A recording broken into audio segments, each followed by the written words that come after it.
truth! You can't handle the truth! Welcome to Drop Me Off in Nashville with Sebastian Roberts and Scott Huger. Hey, welcome to the little show that could and in fact still does. I'm Sebastian Roberts along with my very dear friend Scotty Huger. How you doing today, Scotty? Shh, don't interrupt me. I'm trying to silence my phone so I don't get in trouble. Oh, dear God. I forgot. That's okay. I'm good. I'm doing good, Bash. How are you, man? Outstanding. You know what? Go ahead. Look at my knee. I had surgery. I know. I'm telling you, that looked so painful. When I saw you on crutches, I thought, oh, my God, man. Listen, I go in. The doc says, you got a torn meniscus. You're 50. Don't be playing hockey anymore. Stop it. Yeah. and I don't exercise because I'm too lazy. So I thought I'll get some hockey equipment. Okay, I'm gonna go play hockey with my neighbor. Really, bunch of 30-year-olds. I'll hold my own. I don't care. That's right. Well, I didn't fall. I didn't get checked. I didn't nothing. But I tore my meniscus. Yep. So I go to the doc and I'm like, I need this, I need that. And he's like, let's do some MRIs, whatever. So he goes in. I'll say this: the best doctor in Tampa. This guy, Dr. Cooper. Outstanding. I mean, unbelievable. I'll get to that in a second. But he goes, okay, your meniscus gets torn. We're going to fix it. You want to do it now or you want to wait? You can live with the pain. Living with the pain means get on pain pills. Yeah. Scotty, don't do pain pills. No. So I said, Doc, fix it. So he goes in. Oh, I'm at the hospital. We go into the hospital. I'm laying in the bed. He's getting ready to bring me back. He comes in and says, we're going to take care of that meniscus. That's all he said we're going to do. So I go in. I come out. I'm recovering for like an hour and a half, which I'm supposed to recover for 15 minutes. Oh, so now I'm going, what the hell is happening here? Yep. And I'm thinking, I'm going to kill the doctor. That's right. Because what's going on? Been there, done that. But it was the complete opposite. He went in and he found out that I had this thing it's called an Osgood. It's like an extra bone in the front of your knee. So he took that off. Thank you, Doc. Right. For sure. Thank you. I'm being honest. Thank you, Doc. And then he had to drill 4 holes into my bone so the bone marrow would come out and heal that part that he took off. Okay. God. So I take my hat off to the guy because he could have been one of them doctors that say, okay, now you got to come back for this and then come back for this. But he just fixed it all. I've been there. Bless his heart. Yes. I mean, I'm saying thank you, Doc. Right. So a week ago, my knee was the size of a softball. They had to stick a stupid needle in there and take all the blood out. And then after that, I started to get better. So I started physical therapy. Long story short, great physical therapist here at the hospital, Baycare.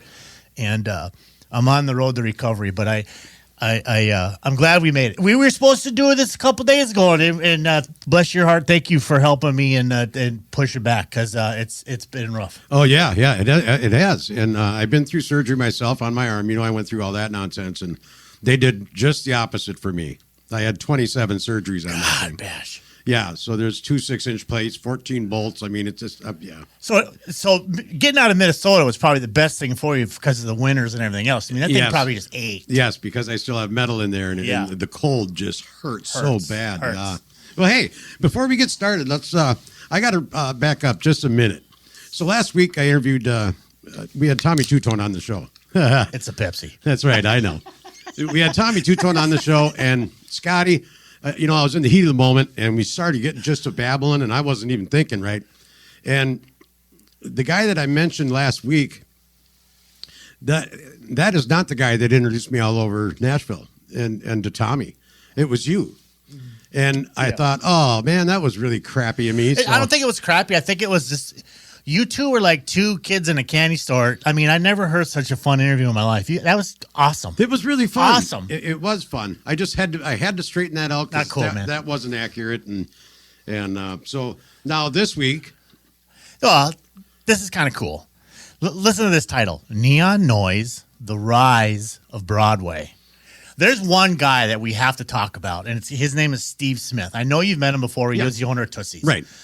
His brother runs but Collier calls him like the godfather of Broadway. And you know what? As time got here, I kind of think he's right because he really did change the model of Broadway. Don't you think, John? Oh, absolutely. Yeah. Yeah. I mean, think about. Remember when we would go down there? It was the stage, Legends. But I started at Tootsie's. At the Tootsie's. And you brought me in there. He cleaned up Broadway almost. I mean, I don't want to speak too much about Steve because I don't know, but I know that I did business with him in the past, and I think that the man is a wonderful human being, and I take my hat off to him because he's really done a great job for that city. There's no doubt about it. Yeah, and he's got a heck of a business hat on. Jeez. I mean, the guy, and I don't know what they pay down there in liquor. You're right. Liquor licensing and all that imagine? stuff. But remember when we interviewed Randy?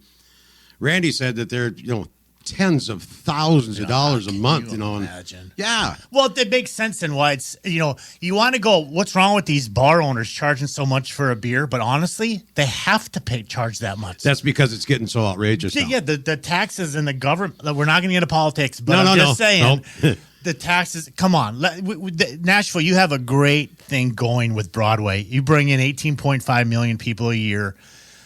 I know everything is business, but come on. Why would you rate people over the coals who enjoy your city? I don't get that. It's the licensing, right? The licensing, right? Yeah. Because now they don't have a choice. When you and I first went down there, when you first brought me to Nashville, we could get a hamburger basket and a Bud Light I remember this. for $7. It was awesome. It's for $7. Robert's Western. Yeah, and listen to the best darn country music you ever heard in your life. Oh my gosh, that old For guy. $7. Yeah, if you'd sit there and you'd be like, well, where has this city been my entire life? Oh, now you can't. You're going to order 2 beers. You're at $20 already. Well, you got a tip. Yeah. Think about it. Those girls behind the bar, they work literally for tips. That's right. I think they get $2.13 an hour. Don't quote me on that either. I'm not sure, but I think all those waitresses and stuff down there busting their hind end.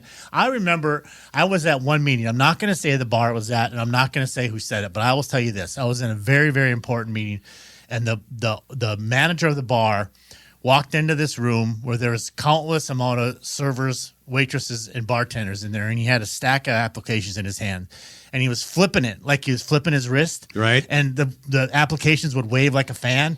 He said, well, let's see who's going to lose their job this week. Oh. So after that, it kind of stuck in my head. At first, I thought, you're an ass. Yeah. Then secondly, I thought, these girls are trying to pay their rent.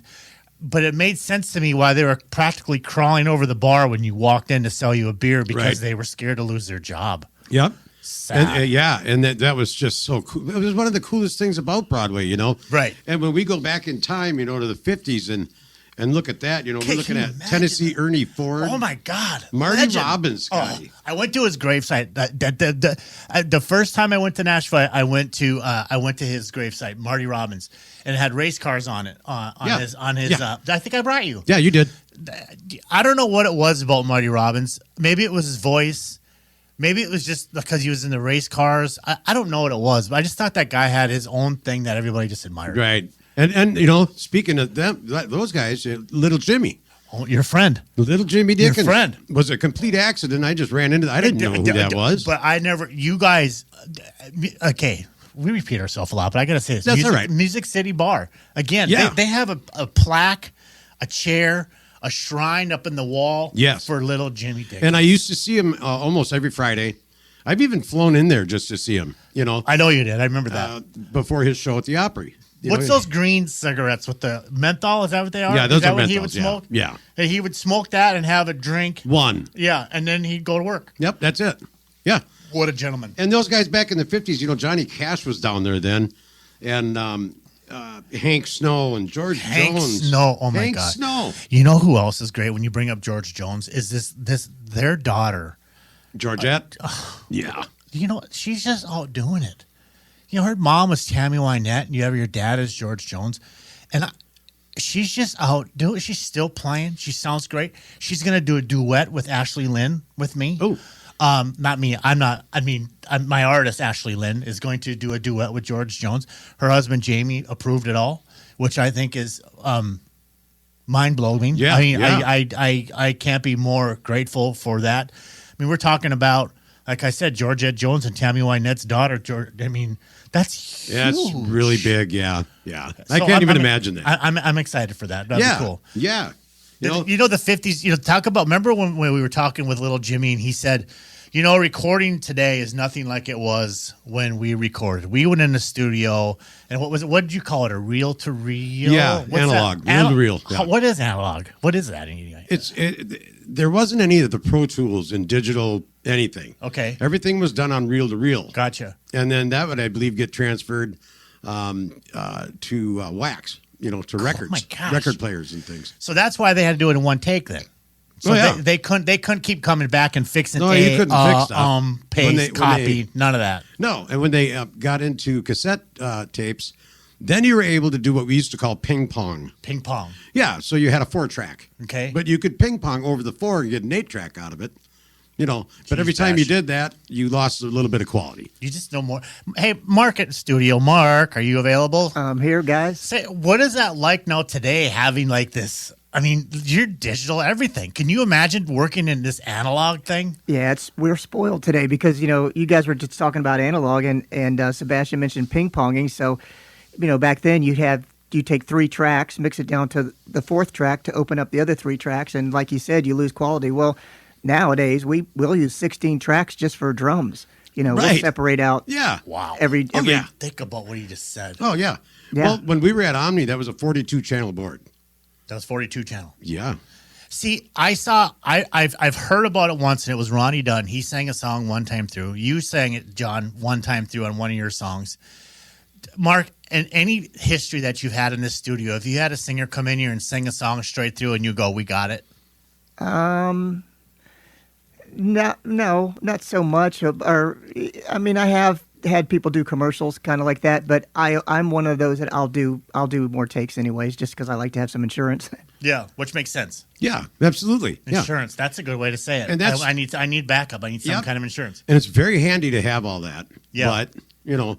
But, sometimes you get away from the basics, right? So they have auto, pitch correction devices, auto tune. Doesn't that sound computery? Yes. Because listen, you guys, there's this, what I want to say his name, and Rocky Lynn. He's out of Minnesota. Rocky Lynn. He's a huge with the Army, and he had Tim McGraw's manager for a while. He played the Opry. Anyway, Rocky Lynn one time brought me into his studio when I was trying to be somebody in Minneapolis, and I did a Craig Morgan song, and I couldn't sing. I can't.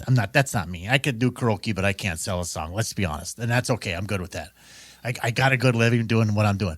But he put me on that auto-tune thing, Bash, and you would have swore to God I sound like a robot. You would have laughed your ass off at me. Yeah, I mean, listen to Cher.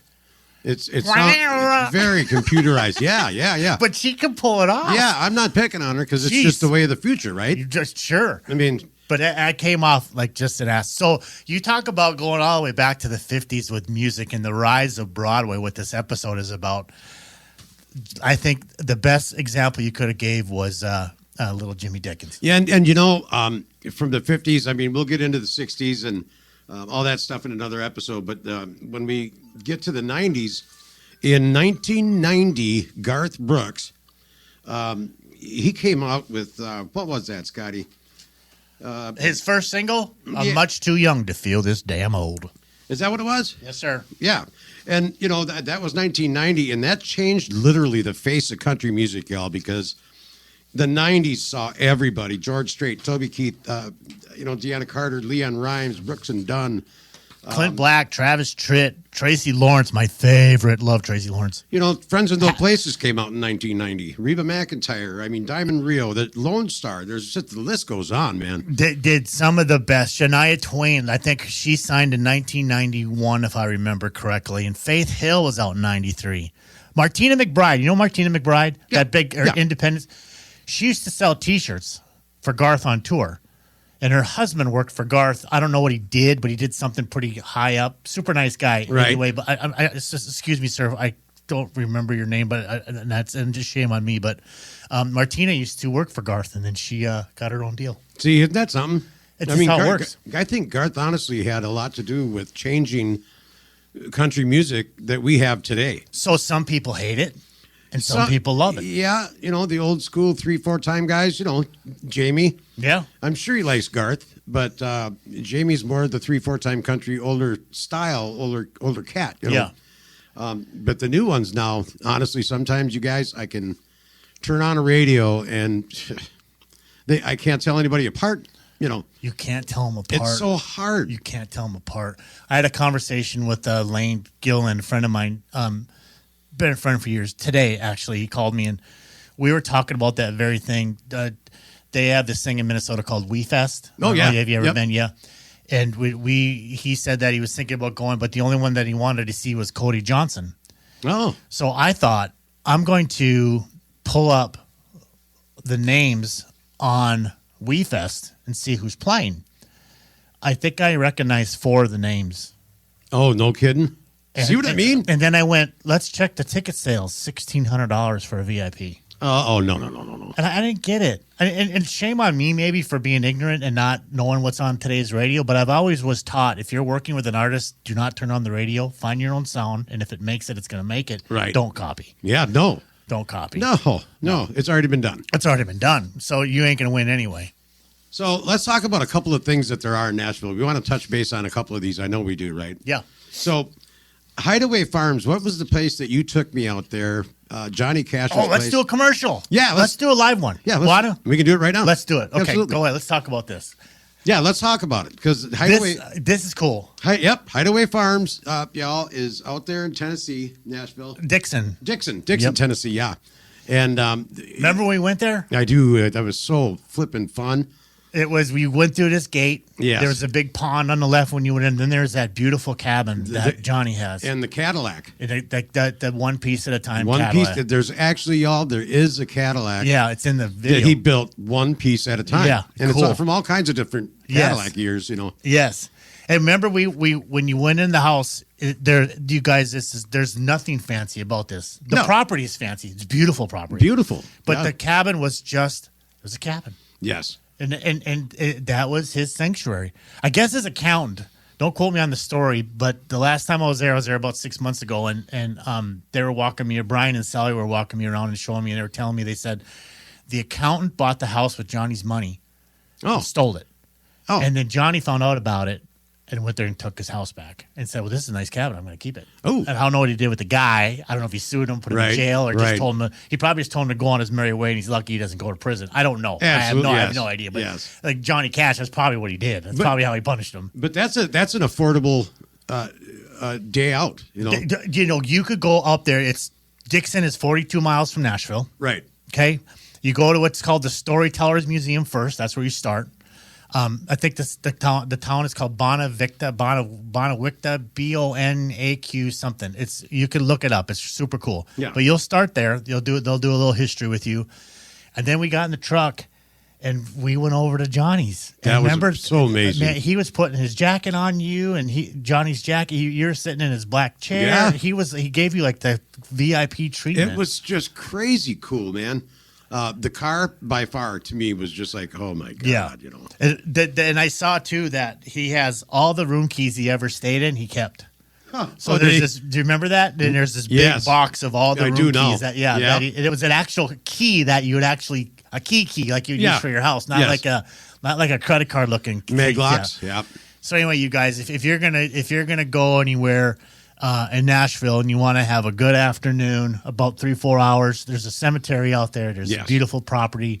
They'll bring you to where Johnny would sit on the creek bank and look at the water, and he'd call it his I don't know, sanctuary. I don't know if Yeah. I'm using the right Yes. word or not, but pretty cool. That was Pretty his cool. quiet place, yeah. It's a quiet place. Absolutely. Think about that. You're 40 minutes out of town. Nobody knows where you're at. No, and it's super affordable. It's super affordable. Super affordable. Yeah. I think tickets are $15 or something. Maybe. if that even. I don't think we even paid that. I, really.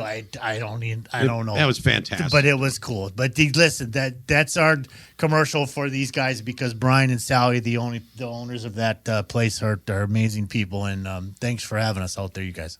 Yeah, that sure was fun. So, moving down the, I guess, topic points just a little bit. The Nash Vegas effect, okay?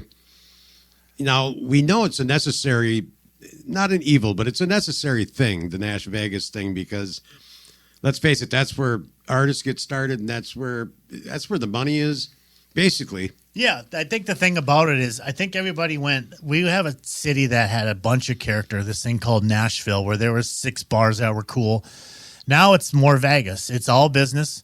Not that it wasn't business before, but now it's all business. You have a bunch of artists with a bunch of different bars, 4 stories tall.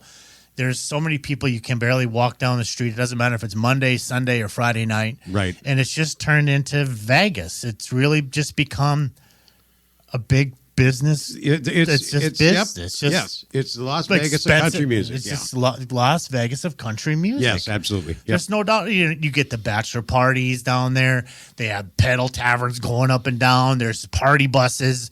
There's everything you could think of, from the best people to the most evilest people down there. Yeah, and I think it is a necessary evil because, now in each one of those establishments, right, like Tootsie's, there used to be just that one stage downstairs. Then there was 2. Then there was 3. Now there's 4. Hey, tell everybody that stage that you played on that first floor. Was it like a 4x8 piece of plywood? Yeah, yes. I mean, they had a drummer, a guitar player, a singer, a fiddle. You could hardly stand up there. But the sound off of that. It was man. That's where that's where I met Stephanie Gherkin. Yep, you introduced me to her. She's so good. She's so sweet too. Gosh, she was such a fiddle player. She's from Minnesota, I think, St. Cloud. Steffi, if I said wrong, but I think she's from St. Cloud, Minnesota. Yeah. And the Colliers and Stone and I mean, do you wonder how many times they replace that piece of plywood that you play on? I mean, probably. I can't even imagine. Once a year. Maybe more than that. Maybe more than that. Because you spill beer on it. People, I mean, all People kinds do, of for sure. yeah. There's all kinds of stuff that probably go on there for sure. They're nailing down drum kits. Yeah. We'll be right back. Hey Siri, bring me a sandwich. I can't. I am not a human, you moron. Oh, well then, what's the best podcast she can play me? Now playing Drop Me Off in Nashville. Ah, thanks Siri. Give me a hug. You are an idiot. Okay, we're back. You guys, listen. I've been to the Opry backstage a few times. Been graced by a lot of people to allow me to come back there and whatever. But there was always a lady that was there who was, if I say a lady, she's a lady. Her name was Jeannie Seeley, and she passed away, Bash, on August 1st. That's just so sad. She's helped so many people.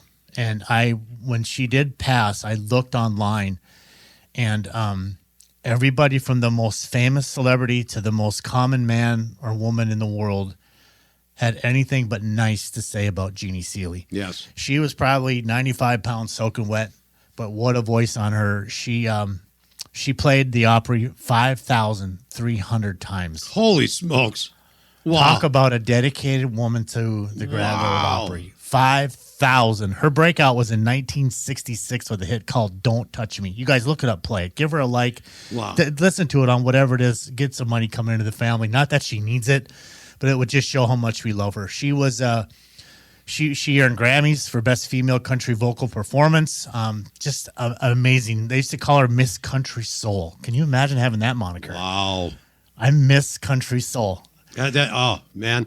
That reminds me of Loretta so much. Loretta Lynn? Yes. Oh, for sure, because it's just them people back then, they had such an admiration for the Grand Ole Opry. They didn't come out there with anything but a beautiful gown or a beautiful dress. Yes. And respected the craft and the Opry. And that's where you were. That's where we were. If you played anywhere, you have arrived if you played the Opry, right? I think the Bridgestone wasn't there yet. No, but I can't imagine being an artist and somebody saying to me, "Hey, will you come play the Grand Ole Opry?" I don't even know if I could get the first line out. I would probably cry. Yeah, right. Think about who stood in that circle. Oh, man, oh my gosh, I can't even go through. In one of these episodes, we are going to talk about that. We have to. I mean, I don't know if it was at the Ryman or at the Grand Ole Opry House, but I know Johnny Cash kicked all the damn lights out. I think he got banned. Yeah. And just like Hank Sr., he's not a member. They banned him from the Opry. How do you ban Hank Sr. from the Grand Ole? Maybe that's why Hank Jr. is not a member or probably won't ever play there because they disrespected his daddy. And even Elvis Presley played the Opry. Elvis Presley did play the Opry, yes, he didn't did. he? Yeah. Can you imagine? No. But anyway, so rest in peace to Miss Jeannie Seeley. You were an angel to many, and you will most certainly be missed, ma'am. Yeah, no kidding. Cool. Hey, let's talk about some local places in Nashville. Yeah. You want to? Yeah, like, absolutely. Like, So we harp a lot on Music City Bar because it's up in the valley up there. Yeah. If you guys don't know where this is, you haven't heard me talk about or us talk about this yet. It's on Music Briley City. Parkway or 155. And, you know, Briley's Parkway is 155, and Music Valley Drive. Now in there, you're going to find the Scoreboard Music City Bar.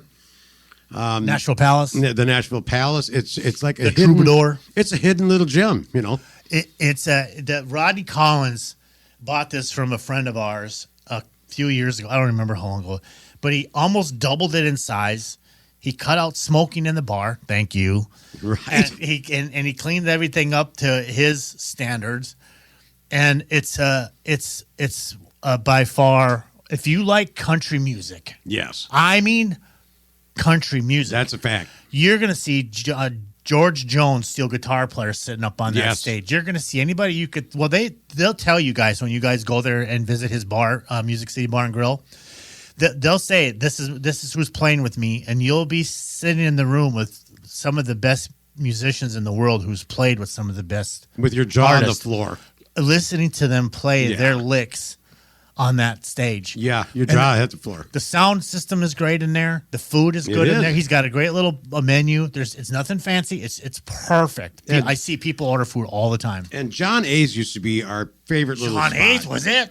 I That mean, was it. And that's gone. It's gone. You know? It's a liquor store. But that was, I mean, the best food. It was so wonderful. Yeah. And I haven't found anything to replace that one yet. A restaurant. I don't know yet. if you're gonna. I don't- honestly, Bash. I don't know if you're Yeah, gonna. I don't Hobbs. know. I don't think they have that anymore. No, I think John Hobbs passed away too. He's the one of them owner did.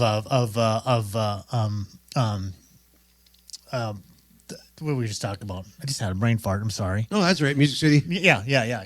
So anyway, that's one of the best places. Another place is on Music Valley, like we talked about, was this place called the Troubadour / the VIP room. It's in this little strip mall right next to the Music City Bar and Grill. It's a new bar over there. Again, if you want to do some country music karaoke, they got that in there. They do these concerts in this back room called the Troubadour, where Yeah. they have some VIP people come in. Roddy McDowell plays there every Friday and Saturday night, just about, pretty much a fixture in there. So that's another cool bar too that is new. I don't know if you've been there that one yet. No, I haven't. I haven't been to that one yet. And I recommend, go see Broadway. Do it. Yeah. But get off of Broadway Yes. and go see some stuff. Yes. Printer's Alley. Printer's Alley, right behind it. Yep. Most people don't even know that's there. Go to Losers Bar. Losers. Yeah, and don't pee on a celebrity if you see them. Yeah, they don't. Don't do that. They don't like that. If you just talk to them about, Fishing. the weather, fishing, yeah. you'll have a wonderful, wonderful evening. Yeah, if you you go will. in there and start peeing on them and treating them like Yeah, they're stuff- licking boots, we call that. They're Yeah. going to get rid of you as fast as you got by them. That's a true story. Yeah. But can you blame them? They just want to hang out too. You know what I mean? Which Oh is cool. gosh, yeah. Yeah, another place. This isn't a bar, but it's called the Pancake Pantry. It's, yeah. It's one of the best restaurants down there. Or Yeah. the Loveless Cafe is another great one. Look up the Loveless Cafe. You'll wait for a while to get in there to eat. Yeah. But it's old time cooking food. It's good food. It's Southern food. It's an experience if you go out to the Loveless Cafe. It's really an experience. Yep, I It's- like it's that. I super like that a cool. lot. And we were talking about the Bridgestone for a minute, and the Bridgestone that wasn't there until '96. 96 is when they put that in there now, Yeah, right? and Amy Grant was the first one to perform there. That's Vince Gill's wife. And then, now Garth, he'll go in there and sell out 7 shows in a row. You know what? There was an artist in town a couple days ago, and I went online and I was going to get tickets, and I thought I'm going to send a note to a couple of friends in Nashville and see if I can just get a couple of comps. Right. And I couldn't, and I was going to pay for the tickets.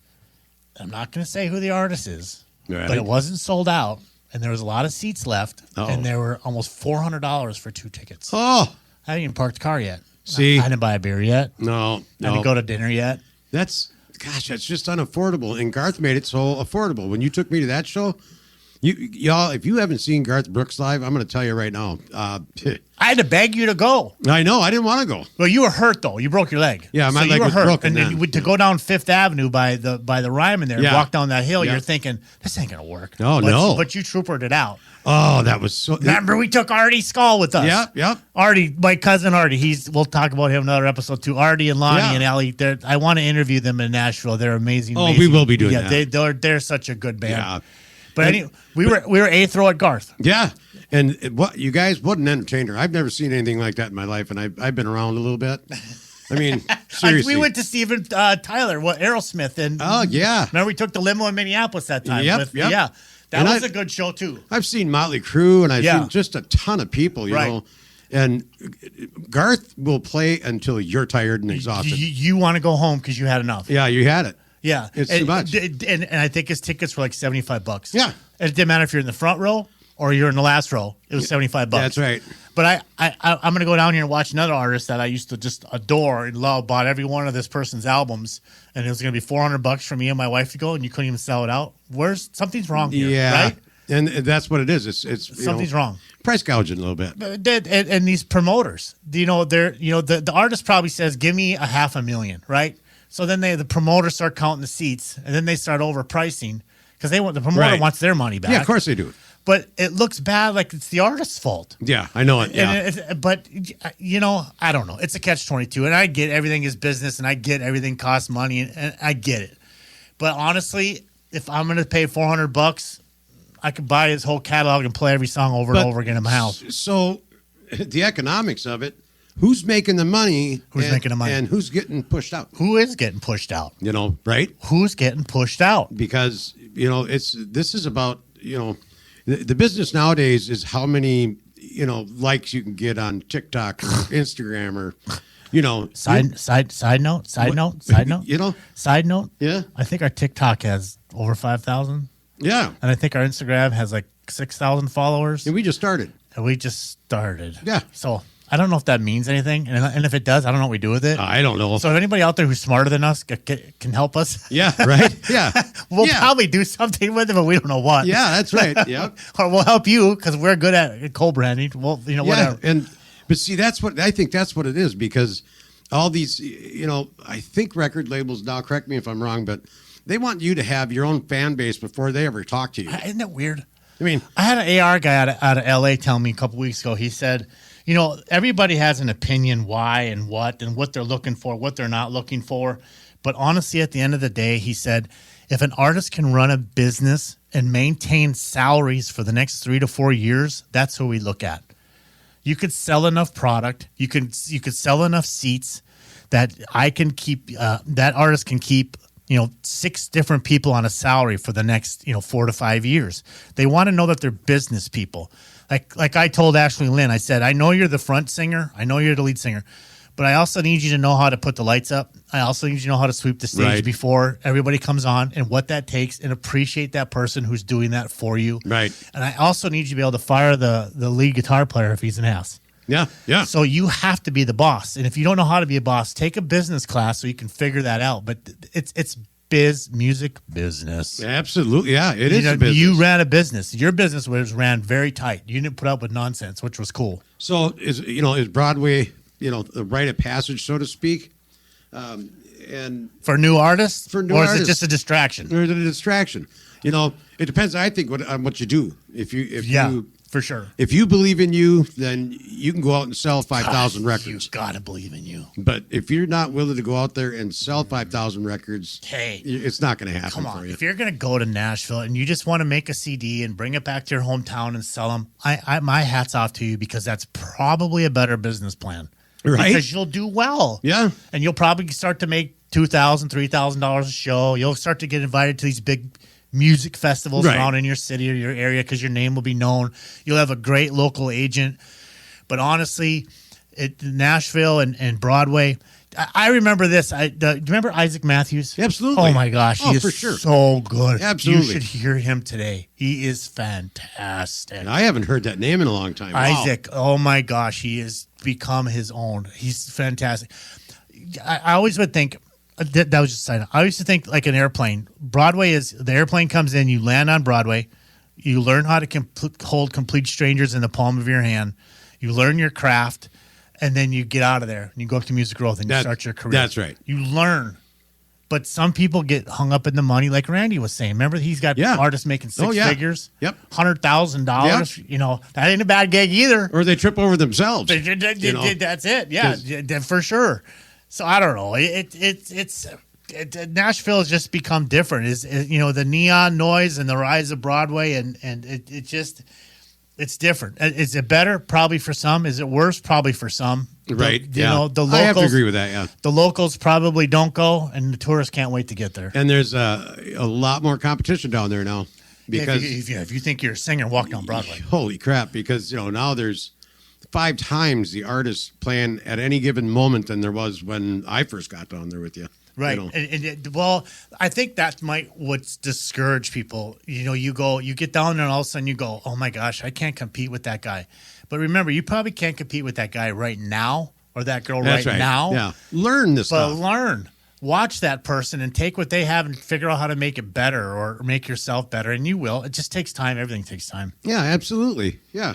I don't know. The neon noise and rise of Broadway, it's just cool. I think it all comes back to what we always say: just go check it out. Yeah, you have to. You just have to. If you don't, you never did. Yeah, and you're gonna kick yourself. Yeah. Oh yeah. Now you got babies. Yep. Now you got a house. Now you got a car. Now you're done. And you're not going. Because No. it won't work. No. Unless you want to ruin your marriage, and then you're getting child support. Trust and me. you're hollering the kid. Yeah, you've been through it. Yeah, I've done that. You've been through it Twice. Hey, listen, you guys. If you like what we're doing, I hope you do. And thanks. We hit over the 500. I didn't tell you this. The 500 download mark already. Yeah, that's awesome. People are being super sweet. They're being very kind on the emails when they go to the .com page. Drop me off at Nashville.com. I haven't had one negative. There's no one in the basement yelling at us, so that's cool. No, and I'm getting called from all over the country. Yeah. There's cats that we know out in L.A. that want to come in and interview. Nashville as well, and we're going to go do that. That's awesome.